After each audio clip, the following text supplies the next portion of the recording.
I'm Marcy Louza. I grew up in North Carolina and I moved to Atlanta in 1990 after I finished law school. And I worked for the Equal Employment Opportunity Commission for 20 years as an administrative law judge, basically doing civil rights work for most of my career. In 2020, we learned what was going on in America and in Atlanta with COVID. So what we decided to do is to get a group of people together that we take sandwiches out into the community where people don't have access to a food bank or to a healthy grocery store.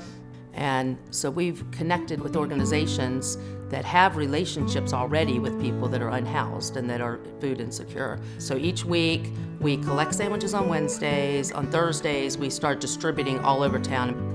We've made and distributed over 800,000 sandwiches, and we do fruit and bars, and we try to make it a full, healthy meal. One of the things about our organization that I love is that the people making the sandwiches have really gotten very involved, and we try to make it a more fun, upbeat experience for them.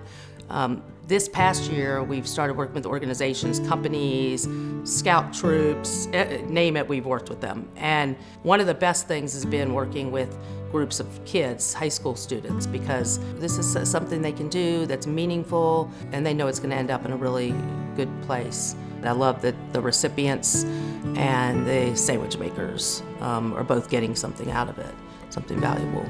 We give sandwiches to children.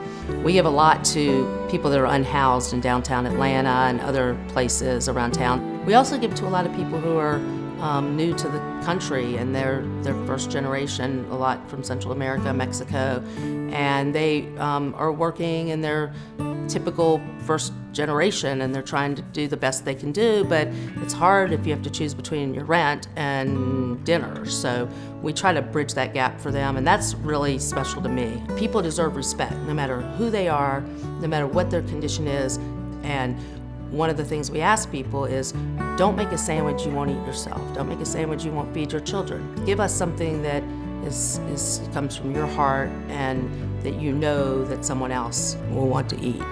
I didn't really realize that Judaism was influencing me until I moved to Atlanta. When I moved to Atlanta and I started meeting Jewish women and making Jewish friends, I started to see the social justice component of Judaism. If you look at the list of issues that NCJW is involved with, they're all the things that I'm involved with. A major important passion of mine is Black-Jewish relations, and that's what really attracted me to National Council of Jewish Women, is that I've sat on boards before, but this is like an activist board, and I think that's what I do. I'm on the ground, kind of grassroots, let's get this done. The group really does represent most of how I feel about the best way to make this world better. I've never thought of what Shero means to me, but what I think it means to me is a mentor, someone that I look up to. My grandmother influenced my life and all the way through her life. She was the first person that was my mentor, influenced basically how I lived. I learned about politics from her at a very young age. I learned how to be outspoken from her at a very young age.